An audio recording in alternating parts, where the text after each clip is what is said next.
नमो अरिहन्ताणं नमो सिद्धाणं नमो आयरीयाणं नमो वज्रायाणं नमो लोये सौवसावूणं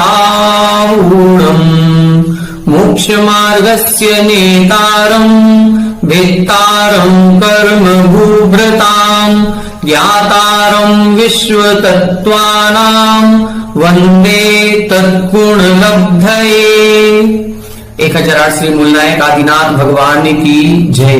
द्वासांग जिनवाणी माता की जय। आचार्य श्रेष्ठ आचार्य गुरुवर श्री 108 पूज्यपाद स्वामी महाराज की जय। आचार्य श्रेष्ठ आचार्य गुरुवर श्री 108 विद्यासागर जी महाराज की जय। जगत पूज्य निर्यापक श्रमण मुनि पुंगव श्री 108 सुधा सागर जी महाराज की जय। समस्त मुनि संघ की जय। आलोक मोदी स्वाध्याय सुधा यूट्यूब चैनल पर आप सभी दर्शकों का एक बार पुनः हार्दिक स्वागत, हार्दिक अभिनंदन। हम सभी आचार्य उमा स्वामी जी द्वारा रचित श्री तत्वार्थ सूत्र ग्रंथराज जी का जो महान टीका ग्रंथ लिखा गया है, जो कि आचार्य पूज्यपाद स्वामी जी द्वारा रचित है, ऐसे सर्वार सिद्धि ग्रंथराज का स्वाध्याय कर रहे हैं। स्वाध्याय करते हुए 9वें अध्याय पर हम सभी आ चुके हैं और 9वें अध्याय के अंतर्गत संबर और निर्जरा के प्रकरण को हम बहुत अच्छी तरह से समझने का प्रयास कर रहे हैं। संबर के कारणों के अंतर्गत इन्होंने गुप्ती, समिति, धर्म, अनुप्रेक्षा, परिसहजय और चारित्र इत्यादि प्रकार की क्रियाओं का वर्णन किया था, जिसमें गुप्ती, समिति और धर्म इनका वर्णन हम समझ चुके हैं। पूर्व 2-3 कक्षाओं से हमने अनुप्रेक्षाओं के बारे में समझना प्रारंभ किया था। अनुप्रेक्षाएं 12 होती हैं, जो अनित्य, असरण, संसार, एकत्व आदि के भेद वाली होती हैं। इनके अंतर्गत संसार, शरीर और भोगों के वास्तविक स्वरूप का चिंतन किया जाता है। जो जीव इन 12 अनुप्रेक्षाओं का निरंतर चिंतन करता रहता है, उसको यदि अभी तक वैराग्य नहीं आया है तो नियम से वह उसको वैराग्य की उपलब्धि होगी और वह संयम के मार्ग पर आगे बढ़ पाएगा। और जो जीव वैराग्य को उत्पन्न कर चुके हैं, संयम के मार्ग पर बढ़ चुके हैं, निश्चित रूप से उनके उस मार्ग में दृढ़ता आएगी और उनका मन कभी भी संसार, शरीर और भोगों के प्रति लालायित नहीं होगा। उनका जो आचरण है वो कभी भी शिथिल नहीं होगा, वो दृढ़ता पूर्वक उस मार्ग पर चलते रहेंगे। इस प्रकार से 12 अनुप्रेक्षाओं का जो चिंतन है, ये वैराग्य के पूर्व भी और वैराग्य आने के पश्चात भी दोनों ही अवस्थाओं में निरंतर भावना करने योग्य कहा गया है। इन 12 प्रकार की भावनाओं का चिंतन करने से निरंतर कर्मों का आना रुकता है। क्यों? क्योंकि संसार, शरीर और भोगों से हमारी आसक्ति कम होती है। जैसे जैसे आसक्ति कम होगी, वैसे वैसे आने वाले कर्मों का संवर भी होता जाता है। पूर्व कक्षाओं में हमने अनित्य भावना, असरण भावना, संसार भावना, एकत्व भावना और अन्यत्व भावनाओं पर चर्चा की थी। आज की कक्षा में हम आगे आने वाली भावनाओं को समझेंगे। आइए देखें, पेज नंबर 326 पर उत्थानिका 804, सूत्र नंबर अपना 7 चल रहा है। देखें 804, शरीरम इदम अत्यंत असुचि योनि शुक्र शोणित असुचि संवर्धितम अवस्करवत असुचि भाजनम त्वक मात्र प्रच्छादितम अतिपूति रस निष्यंदी स्रोतो विलम अंगारवत आत्मभावम आश्रितम अपि अश्व एव आपादयति। यहां बता रहे हैं, अब ये असुचि भावना का वर्णन प्रारंभ हो रहा है। असुचि और दूसरा शब्द होता है शुचि या शौच। असुचि का मतलब होता है अपवित्रता और शुचि का मतलब होता है पवित्रता।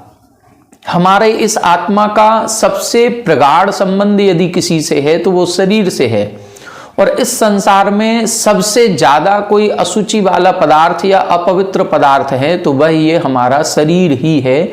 इसी बात का चिंतन यहाँ पर करना है। सबसे ज्यादा यदि कोई अपवित्र है तो वह हमारा शरीर है। क्यों? क्योंकि इसमें 9 मल द्वार निरंतर बहते रहते हैं। 2 आंखें, 2 कान, नाक, मुंह और नाभि के नीचे के अपवित्र मल के स्थान, इस प्रकार से 9 मल द्वार निरंतर बहते रहते हैं। ये कहा जाता है कि इस शरीर को हम सागर के, समुद्र के पानी से निरंतर धोते रहें तो भी यह शुद्ध होने वाला नहीं है। सागर के जल सो शुचि कीजिए तो भी शुद्ध न हुई। दूसरा ये और कहा जाता है कि इस शरीर के संपर्क में आने वाले जितने पदार्थ हैं वो भले ही पवित्र क्यों ना हो, वो भी इस शरीर के संपर्क में आते ही अपवित्र हो जाते हैं। केसर, चंदन, पुष्प, सुगंधित वस्तु देख सारी, देह परस्तें होय अपावन, निस दिन मल जारी। ये जो शरीर है, हम कितना भी नहा लें, धो लें, कितने भी क्रीम पाउडर आदि जो भौतिक हमारे सौंदर्य प्रसाधन की सामग्रियां हैं उनका कितना भी उपयोग करें, लेकिन इस शरीर को हम पवित्र नहीं कर सकते। बल्कि इस शरीर के संपर्क में आने से केसर, चंदन, पुष्प इत्यादि जितने भी सुगंधित पदार्थ हैं, पवित्र पदार्थ हैं, वो भी अपवित्र हो जाते हैं। ये हम सभी आप देखते भी हैं कि हम कितना भी परफ्यूम और डीओ वगैरह लगा लें, कितना भी सुगंधित पदार्थों का लेपन कर लें, लेकिन उनकी सुगंधी ज़्यादा देर तक नहीं टिकती। वो 8 घंटे, 10 घंटे या 24 घंटे, 24 घंटे का तो केवल टीवी पर विज्ञापन दिया जाता है, वास्तविकता में 12-15 घंटे से ज़्यादा किसी की भी सुगंधी नहीं टिकती।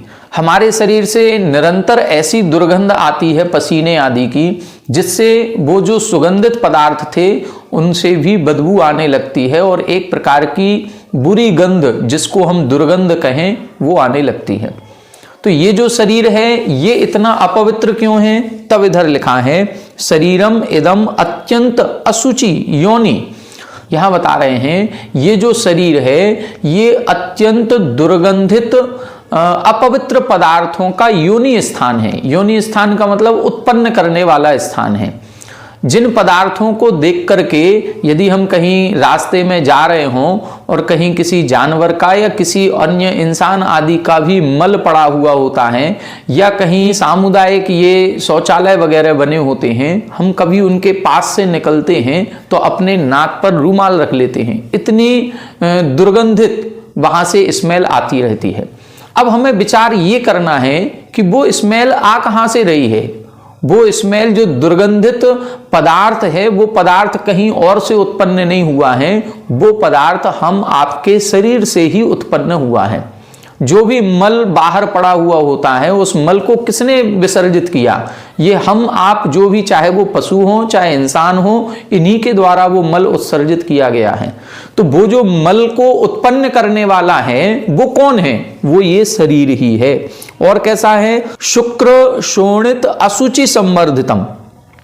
हमारा ये जो शरीर उत्पन्न हुआ है, देखो शरीर से तो वो मल उत्पन्न हो रहा है, और ये शरीर कहां से उत्पन्न हुआ? तो ये भी कोई पवित्र पदार्थ से उत्पन्न नहीं हुआ है। ये भी शुक्र और शोणित, जो हमारा रज और वीर्य होता है, इन रज और वीर्य के मिलने से ही इस शरीर का निर्माण होता है। और कैसा है? अवस्करवत असुचि भाजनम। मतलब जैसे एक शौच गृह होता है, शौच गृह कहें या शौचालय कहें या टॉयलेट कहें या वॉशरूम कहें या बाथरूम कहें, कुछ भी कहें, ये बस उसी के समान अशुचि भाजन। अशुचि भाजन का मतलब एक अपवित्र बर्तन के समान है या अपवित्र पात्र के समान है, जिससे ये सारा निकलता रहता है, जो मल निकलते रहते हैं। त्वक मात्र प्रच्छादितम। और कैसा है? ऐसा अशुचि का पदार्थ पूरा भंडार है जिसको ऊपर से त्वक मात्रम आच्छादितम, त्वचा मात्र से ढक दिया गया है। ये जो आज हम राग द्वेष कर रहे हैं एक दूसरे को, चेहरे को देख करके, वो केवल ये त्वचा मात्र को देख करके राग द्वेष हो रहा है। और जबकि ये त्वचा कितना है? मुश्किल से 1-2 मिलीमीटर मोटी है। इसके अंदर जो है वो सारा मांस है, हड्डी है, खून है, पीप है, इत्यादि प्रकार से जो हमारे 7 कुधातु और 7 उपधातु होती हैं उनसे बना हुआ ये शरीर है। तो ये तो केवल एक ऊपर की चमड़ी मात्र ऐसी है कि इस चमड़ी से ढक दिया गया है, बाकी तो इसके अंदर मैल ही मैल या मल ही मल भरा हुआ है। जैसा कि आप लोग पूजन पढ़ते हैं 10 लक्षण धर्म की, तो उत्तम शौच धर्म के दिन इसकी अपवित्रता का विचार किया जाता है। जब उसमें पूजन की जयमाल में लिखा है कि ऊपर अमल मल भरियो भीतर कौन विधि घट सुचि कहें, एक स्वर्ण कलश लें और उस स्वर्ण के कलश के अंदर मल भर दिया जाए। अब बाहर से तो वो स्वर्ण का दिख रहा है, बड़ा अच्छा दिख रहा है, लेकिन यदि उसके अंदर मल भरा हुआ है तो ऐसे उस कलश को अब हम निर्मल कहेंगे या मल सहित कहेंगे, उसको पवित्र कहेंगे या अपवित्र कहेंगे, कौन विधि घट शुचि कहें, किस तरह से हम उस घड़े को या उस कलश को पवित्र कह सकते हैं। जिस तरह से एक स्वर्ण कलश में मल भरा हुआ है तो वो कलश भी अपवित्र कहलाता है, इसी तरह से इस त्वचा मात्र के अंदर ये सारी 7 कुधातुएं भरी हुई हैं। तो कौन विधि घट शुचि कहें, अब कौन विधि देह शुचि कहें, किस तरह से उस घड़े को या उस कलश को पवित्र कह सकते हैं, इसी तरह से किस तरह से इस शरीर को हम पवित्र कह सकते हैं, अर्थात ये शरीर पवित्र नहीं है। और कैसा है, अति पूति रस निस्यंदी स्रोतो, अति पूति यानी अति दुर्गंधित, रस निस्यंदी मतलब जैसे पानी का एक झरना होता है, इसी तरह से इस शरीर से भी निरंतर दुर्गंधित पदार्थ झर रहे हैं। और कैसा है, अंगारवत आत्मभावम आश्रितम अपि अश्व एव आपादयति, और कैसा है, अंगार के समान है। जैसे अंगार के पास या अग्नि के पास जो भी वस्तु लाई जाए वो भस्म हो जाती है, वो अंगार या अग्नि उस ईंधन को नष्ट कर देती है और राख में तब्दील कर देती है। इसी तरह से ये शरीर भी है, इस शरीर के संपर्क में जो भी पदार्थ आता है वो भी अपवित्र हो जाता है। कई बार आपने देखा होगा, हम सभी भोजन करते हैं, जो हम भोजन करते हैं, हमारे भोजन करने के पूर्व जो थाली आदि में भोजन रखा है वो बिल्कुल पवित्र होता है, शुद्ध होता है, लेकिन उस शुद्ध और पवित्र वस्तु का जब हम सेवन कर लेते हैं और वही वस्तु, पवित्र वस्तु हमारे शरीर के संपर्क में आती है तो वह सब अपवित्र हो जाती है। हमने आज बहुत अच्छा भोजन किया, लेकिन वही भोजन पचने के बाद एक मल का रूप धारण कर लेता है। ये किसके संपर्क में आने से हुआ? यदि इस शरीर के संपर्क में नहीं आता तो वो बिल्कुल पवित्र रखा रहता, लेकिन हमने चूंकि भक्षण कर लिया और भक्षण करने के बाद इस शरीर के संपर्क में आया तो वह पवित्र पदार्थ भी अपवित्र हो गया। आपने कभी ये भी देखा होगा कि जब हम लोग सुबह अभिषेक पूजन आदि करते हैं तो उस समय जो पांडुकशला पर श्री जी को विराजमान किया जाता है उस पर श्रीकार लेखन किया जाता है, और हम लोग भी अपने 9 अंगों पर चंदन का लेप करते हैं या चंदन से तिलक आदि लगाते हैं। तो यहाँ पर जो हम अपने शरीर पर चंदन से तिलक आदि लगाते हैं वो चंदन केसर अलग रखी जाती है और जिससे श्रीकार लेखन किया जाता है वो अलग रखी जाती है। यदि हमने एक बार चंदन की कटोरी में उंगली दे करके और तिलक लगाने के बाद पुनः उसी में डाल दिए तो अब वह चंदन अपवित्र हो जाएगा। क्यों? क्योंकि ये उंगली से हमने एक बार अपने शरीर का स्पर्श किया है, अब पुनः उसमें डालेंगे तो वो चंदन अपवित्र हो जाएगा। इसलिए जो श्रीकार लिखा जाता है उसका केसर या चंदन अलग निकाल करके रखते हैं, उससे केवल श्रीकार ही लिखा जाएगा, उससे हम लोग अपने शरीर पर कोई भी तिलक आदि नहीं लगाते हैं। तो ये हमारा जो शरीर है ये इतना ज्यादा अपवित्र होता है कि इसके संपर्क में आने से सारी चीजें अपवित्र हो जाती हैं। स्नान, अनुलेपन, धूप, प्रघर्ष, वास, माल्यादि अपि न शक्यम अशुचित्वम अपहर्तुम अस्य। यहां बता रहे हैं स्नान, अनुलेपन, धूप, प्रघर्ष, हम कितना भी स्नान कर लें, कितना भी अनुलेपन, अनुलेपन का मतलब पहले चंदन आदि का, मुल्तानी मिट्टी आदि का लेप लगाया जाता था, वो लेप आदि लगाने के बाद नहाते थे। आज हम साबुन आदि लगाते हैं तो कितना भी साबुन आदि से, शैम्पू आदि से नहा लिया जाए। धूप, प्रघर्ष, धूप स्नान भी होता है, धूप में बैठ करके भी गर्मी से, सूर्य की गर्मी से हमारे शरीर के कीटाणु दूर होते हैं और शरीर में एक पवित्रता आती है। तो यहां कह रहे हैं कितना भी धूप से स्नान कर लिया जाए। वास, माल्य आदि भी, और सुगंधित माला आदियों को क्यों ना पहन लिया जाए तो भी न शक्यम अशुचित्वम अपहर्तुम अस्य, तो भी इस शरीर की अपवित्रता को दूर करने में ये सारे पदार्थ समर्थ नहीं है। हम धूप में भी बैठ जाएं, घंटों बैठे रहें तो भी हमारे शरीर की अपवित्रता दूर नहीं होगी। कहा जाता है कि कोई वस्तु अपवित्र होती है तो उसको अग्नि पर गर्म कर लिया जाता है तो वो पवित्र हो जाती है। अब हम अग्नि पे तो बैठ नहीं पाएंगे, लेकिन हम अपने शरीर को यदि धूप में या सूर्य की गर्मी के सामने रख दें तो हम मान लें कि हमारा शरीर पवित्र हो गया। नहीं, सूर्य की गर्मी धूप भी हमें पवित्र नहीं कर पाएगी। हम स्नान आदि कितना भी कर लें वो पानी भी हमको पवित्र नहीं कर पाएगा, वो साबुन तेल आदि भी पवित्र नहीं कर पाएंगे।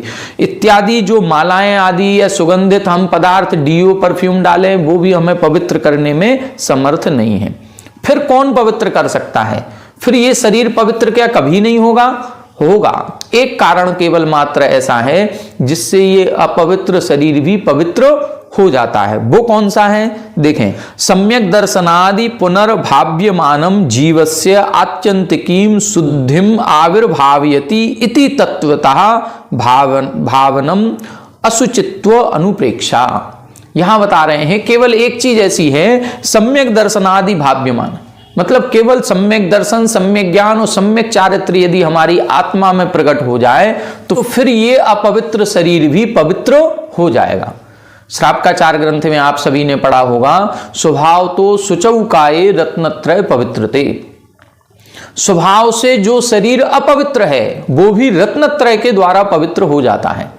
और ये हम आपस में इस लोक व्यवहार में देखते भी हैं कि हम कितना भी साबुन आदि से नहा लें, कितना भी अपना भौतिक सौंदर्य सामग्री से श्रृंगार कर लें, लेकिन हम यदि अपने हाथ या पैर धोएंगे तो हमारे इस हाथ पैर धोने के बाद जो जल निकलता है वो गंदुदक नहीं बनता।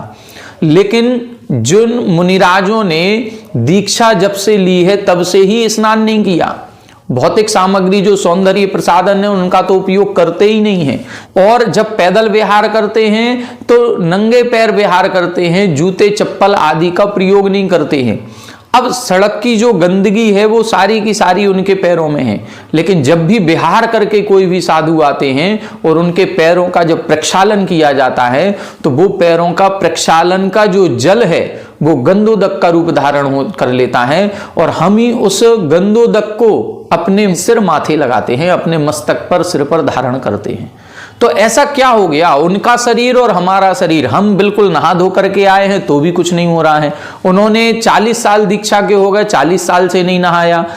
सड़क पर हम चप्पल जूते पहन करके आ रहे थे, हमारे पैरों में कोई गंदगी नहीं थी, उनके पैरों में भी गंदगी है, तो भी उनका जो जल निकला है वो गंदोदक बन गया और हमारा जल कुछ भी नहीं है। वो हमारा गंदा जल कहला रहा है और उनका गंदोदक कहला रहा है। ऐसा क्या हो गया? ऐसा ये हो गया कि वो रत्नत्रय से सहित हैं, उनकी आत्मा सम्यक दर्शन आदि गुणों से सहित है, और उन गुणों से सहित होने के कारण से ये शरीर भी पवित्र हो जाता है।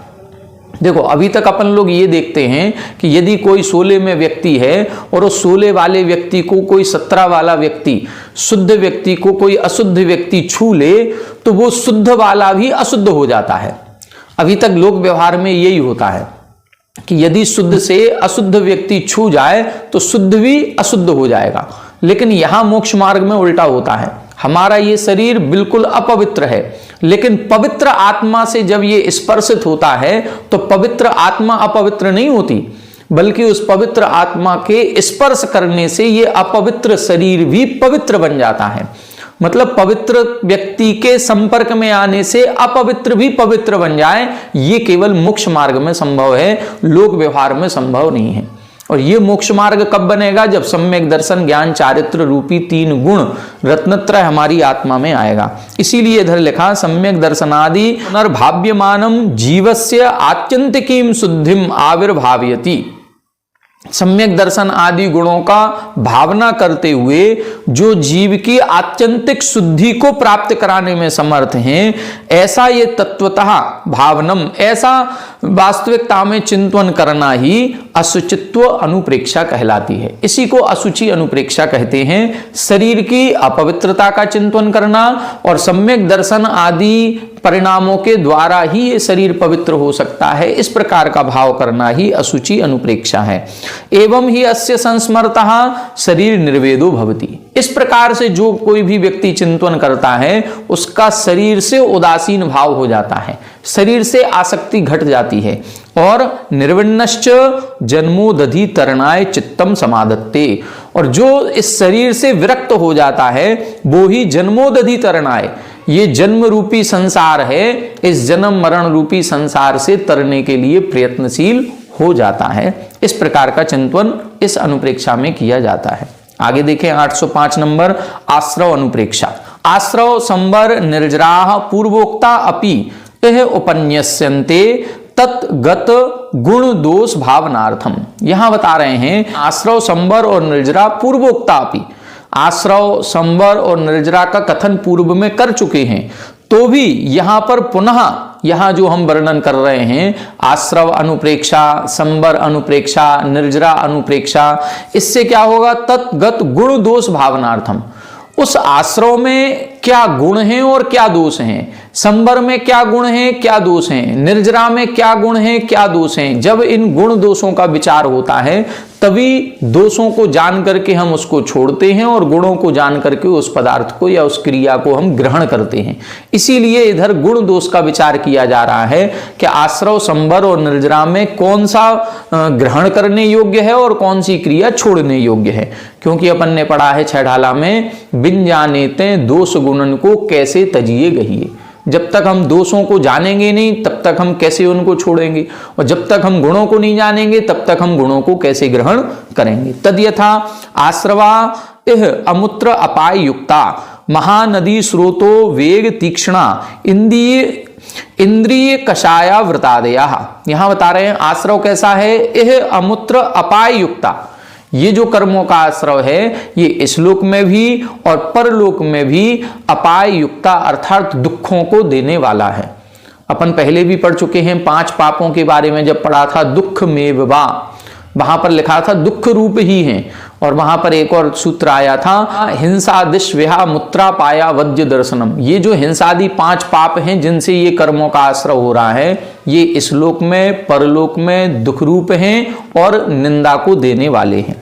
इसीलिए इधर इन्होंने लिखा यह अमूत्र अपायुक्ता, इस लोक में और परलोक में दुखों से सहित है।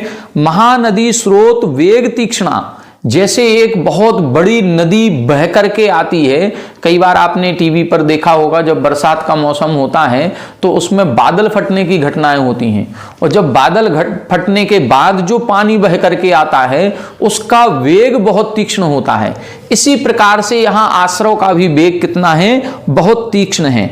और ये किस कारण से हो रहा है, इंद्रिय कषाय वृतादयः, इंद्रियों से, कषाय से और अव्रत आदि के कारण से होता है। हम इंद्रियों के वशीभूत होते हैं इसलिए होता है, क्रोध मान माया लोभ के अशुभ परिणाम करते हैं इसलिए होता है, और 5 पापों में हमारी प्रवृत्ति होती है इसलिए होता है। जब हमने सांप्रायिक आश्रव 6वें अध्याय में पढ़े थे वहां पर भी उन्होंने सूत्र लिखा था इंद्रिय कषाया वृत क्रिया पंच चतुः पंच पंचविंशति संख्या पूर्वस्य भेदा। वहां पर इंद्रिय, कषाय और अवृत इन्हीं को प्रमुख रूप से आश्रव का कारण बताया था। तत्र इंद्रियाणि तावत स्पर्शनादीनि वनगज वायस पन्नग पतंग हरिणादीन व्यवसनार्णव अवगाहयन्ति। यहां बता रहे हैं तावत स्पर्शनादि इंद्रियाणि, ये जो स्पर्शन, रसना, घ्राण, चक्षु, कर्ण, ये 5 जो इंद्रियां हैं ये क्रमशः वनगज वायस, वायस का मतलब होता है कौआ, और वनगज का मतलब जंगली हाथी, पन्नग, पन्नग का मतलब सांप, और पतंग यानी जो लाइट पर कीड़े आते हैं वो पतंगे कहलाते हैं, और हरिणादीन यानी हिरण आदि। ये 5 जानवरों के या पशुओं के, पक्षियों के जो नाम लिखे हैं ये एक एक इंद्रिय के वशीभूत होकर के अपने प्राणों को गवा देते हैं अथवा कष्टों को प्राप्त होते हैं। इनको दुख मिलता है केवल इन्हीं कारणों से, तो एक एक इंद्रिय के कारण से। जैसे हाथी को जब पकड़ा जाता है तो हाथी को स्पर्शन इंद्रिय का लोलुपी कहा जाता है। जब जंगल में हाथी को पकड़ना होता है तो उसके सामने एक नकली आर्टिफिशियल हथनी का रूप बनाया जाता है, और एक बड़े से गड्ढे के ऊपर एक घास छोटे छोटे तिनके डाल करके और उसके ऊपर उस हथनी को खड़ा किया जाता है, और वह हाथी जब आता है तो उस हथनी के साथ भोग आदि करने के लिए उसके समीप आने का प्रयास करता है और उस गड्ढे में गिर जाता है।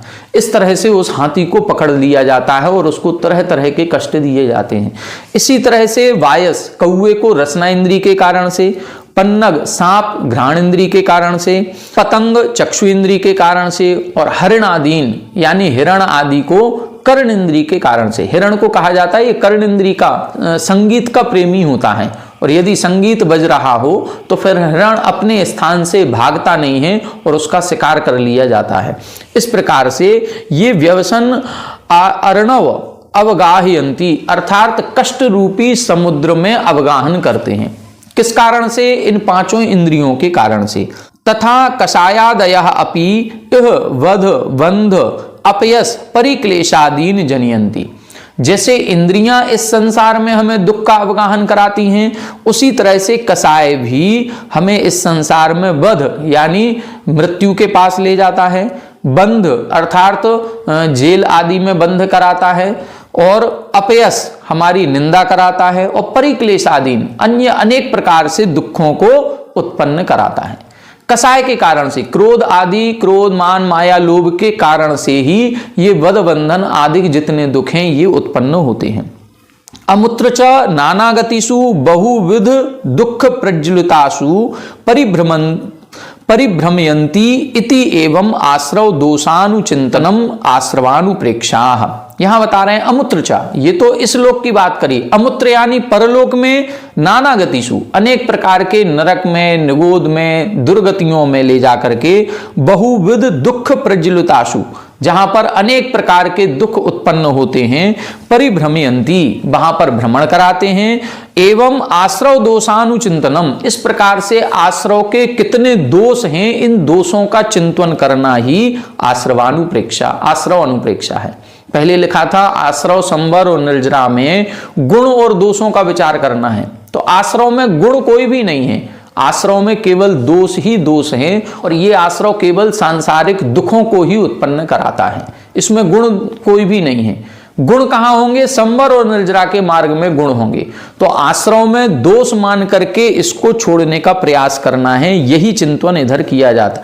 एवं ही अस्य चिंतयतः क्षमादिषु श्रेयस्व बुद्धिर न प्रच्यवते। एवं ही अस्य चिंतयतः इस प्रकार से आश्रवानुप्रेक्षा का जो चिंतन करता है उसके क्षमादि श्रेयत्व मतलब क्षमा आदि गुण जो हैं ये श्रेयस्कर हैं। क्रोध का त्याग करेंगे तो क्षमा भाव प्रकट होगा, मान का त्याग करेंगे तो मार्दव धर्म आएगा, माया के अभाव में आर्जव धर्म प्रकट होता है, और लोभ के अभाव में सुचिता प्रकट होती है, ये हम सभी जानते हैं। तो यहाँ क्षमा आदि धर्म श्रेयस्कर हैं, और ये कषाय के भाव जिनसे आश्रव हो रहा था ये निकृष्ट हैं, इस संसार में रुलाने वाले हैं। इस प्रकार से जो चिंतन करता है उसके ये धर्म छूटते नहीं है, वो इस धर्म के मार्ग से दूर नहीं होता है बल्कि धर्म के मार्ग पर ही आगे बढ़ता है।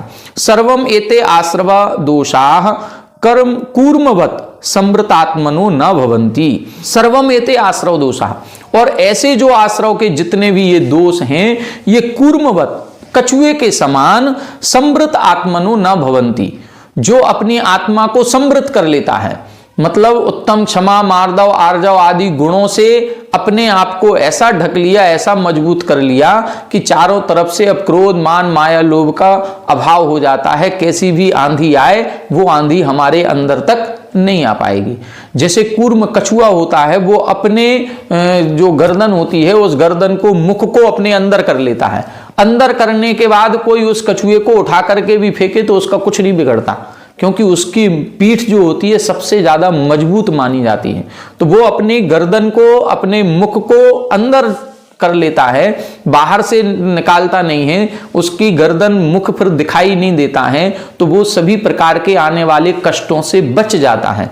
इसी प्रकार से इधर कह रहे हैं कूर्मवत समृत आत्मनो, जिसने कछुए के समान अपनी इंद्रियों को संयमित कर लिया है, समृत कर लिया है, ढक लिया है, उसके फिर ये आश्रव दोष नहीं होते हैं, वो आश्रव से बच जाता है। इस प्रकार से एक और देखें 806 नंबर, यथा महार्णवे नावो विवर पिधाने असति क्रमात् श्रत जलाभिप्लपे सति तदाश्रयाणाम विनाशो अवश्यम भावी छिद्र प्रधाने च निरुपद्रवम अभिलषित देशांतर प्रापणम तथा कर्मागम द्वार संवरणे सति नास्ति श्रेयः प्रतिबंधः इति संवर गुणानुचिंतनम सरम्बरानुप्रेक्षा। यहां बता रहे हैं यथा मार्णवे, जैसे बहुत बड़े समुद्र में हम जा रहे हैं और हमारा जो नावो यानी जहाज या नाव है उसमें विवर पिधाने असति, जो विवर यानी छेद हुआ है वो छेद ढका हुआ नहीं है, पिधान यानी ढकना, असति यानी नहीं है, वह छेद ढका हुआ नहीं है, छेद को बंद नहीं किया है, तो स्रत जल अभिप्लवे, अब उससे स्रत यानी झरेगा, क्या झरेगा, पानी अंदर झरेगा, और पानी अंदर झरेगा तो तदाश्रयाणाम विनाशो अवश्यम भावी, अब उस नाव का जो भी सहारा लिए हुए हैं, जो उस नाव के आश्रय से हैं, ऐसे सारे जीव नियम से उनका विनाश होगा, ये पक्का है। क्यों? क्योंकि उस नाव में छेद है और छेद से पानी आ रहा है और वो छेद बंद नहीं है, तो वो नाव नियम से डूबेगी। छिद्र प्रधाने च निरुपद्रवम अभिलषित देशांतर प्रापणम, और यदि उस छिद्र को बंद कर दिया जाए तो निश्चित रूप से जो उनका इच्छित स्थान है, जो डेस्टिनेशन पॉइंट है, उस डेस्टिनेशन पॉइंट तक वो नियम से आराम से चले जाएंगे, उनको कहीं भी डूबने की आशंका नहीं होगी। तथा कर्मागम द्वार संवरणे, इसी प्रकार से जो कर्म के आने के द्वार हैं उन द्वारों को यदि हमने ढक दिया है तो फिर नास्ति श्रेय प्रतिबंधः, फिर हमारे श्रेय यानी मोक्ष मार्ग को कोई नहीं रोक सकता, फिर हमारे आत्मा का कल्याण होने से कोई नहीं रोक सकता, वो फिर हमारा कल्याण नियम से होगा, हम अपने इच्छित मोक्ष की ओर गमन करेंगे ही करेंगे, उसको प्राप्त करेंगे। इति संवर गुणानुचिंतनम संवरानुप्रेक्षा, इस प्रकार से संवर के गुणों का चिंतन करना ये संवरानुप्रेक्षा है। गुण दोष की बात करी थी तो इधर संवर गुण लिखा है, उधर आश्रव दोष लिखे थे, तो वहां आश्रव के दोषों का चिंतन करना है, इधर संवर के गुणों का चिंतन करना है। एवं ही अस्य चिंतयतः, इस प्रकार से जो संवर अनुप्रेक्षा का चिंतन करता है, संवरे नित्य उद्युक्तता भवति, वो संवर के मार्ग पर निरंतर लगा रहता है, तत्पर होकर के लगा रहता है। ततश्च निःश्रेयस पद प्राप्ति ही इति, और उस संवर के मार्ग में लगने से नियम से निःश्रेयस पद, निःश्रेयस का मतलब मोक्ष की प्राप्ति नियम से होती ही होती है, इसमें कोई भी शक संदेह नहीं है। तो यहां पर आज अपन ने पुनः 3 भावनाओं को समझा, अशुचि भावना, आश्रव भावना और संवर भावना। अशुचि भावना में शरीर की अपवित्रता का चिंतन करना है, और ये चिंतन करना है कि यदि ये अपवित्र शरीर पवित्र होगा तो मात्र सम्यक दर्शन आदि गुणों के कारण से होगा, अन्य कोई कारण नहीं है। आश्रव भावना में इंद्रियों को और पापों को, इनको संयमित करना है, इंद्रियों को संयमित करें और 5 पापों में प्रवृत्ति जो हमारी हो रही है उसको रोकना है। उनके प्रवृत्ति होने से क्या दोष हैं, इन दोषों का विचार करते हुए उनकी प्रवृत्ति को रोकना है, और उनकी प्रवृत्ति का रुकना ही यही संवर कहलाता है। उनकी प्रवृत्ति रुकते ही हमारे जो कर्मों के आने के द्वार थे वो बंद हो जाएंगे, और जो छेद रहित या छेद्र ढका हुआ जो जहाज है या नाव है उसके समान हम भी समुद्र के उस पार अर्थात इस संसार समुद्र के पार मोक्ष को प्राप्त कर जाएंगे। तो इस प्रकार से आज अपन ने 3 भावनाओं का स्वरूप समझा। आगे की कक्षा में आगे की और भावनाओं का स्वरूप समझेंगे। आप सभी हमारे साथ बने रहें। सभी को जय जिनेन्द्र।